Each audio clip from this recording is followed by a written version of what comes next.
Patrick Roger. Et il est 7h47. Dans les prisons françaises, il y a 60 000 places. 60 698 pour être très précis. Eh bien, dans ces 60 000 places, il y a 72 000 détenus. Il y a comme un bug, évidemment. Nous sommes avec Johan Carrard, secrétaire général adjoint du syndicat FO Justice. Bonjour à vous. Bonjour. Quelle est la situation, du coup, compte tenu de cette surdensité carcérale, quoi ? Cette situation elle est un peu explosive. En fin de compte, on retrouve la situation d'avant Covid, si ce n'est plus, où vous savez que pendant la période Covid, on a eu une libération assez massive de détenus pour essayer de rendre les choses un peu plus simples au niveau de la contagion dans les établissements pénitentiaires. Ouais. Mais là, effectivement, on a de nouveau augmenté au niveau des détenus. On a une densité même qui va sur certains établissements à plus de 200%, c'est-à-dire qu'il y a 2 fois plus de détenus que de places dans certains établissements pénitentiaires. Donc oui, c'est... alors là, mais comment fait-on quand on est à 200% de densité? Comment fait-on alors?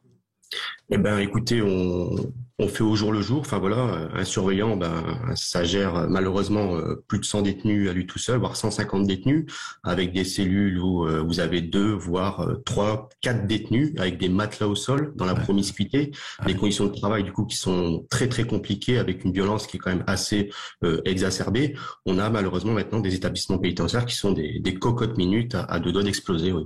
Ouais, c'est ça, parce que l'une des conséquences concrètes de cette surpopulation carcérale, c'est la violence, l'agressivité potentielle, quoi, bien sûr, puisqu'il y a plus de tension.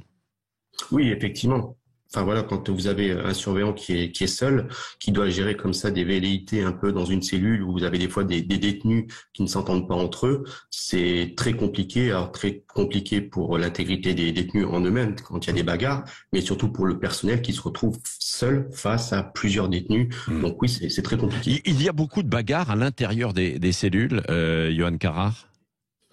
Inévitablement, vous savez, quand vous mettez plusieurs personnes qui viennent d'horizons différentes, avec des fumeurs, non-fumeurs, etc., la cohabitation peut être très très compliquée. C'est un jeu qui est compliqué à mettre en place tous les jours, à savoir où on va affecter certains détenus pour avoir à peu près les mêmes profils ensemble, avoir les mêmes conditions.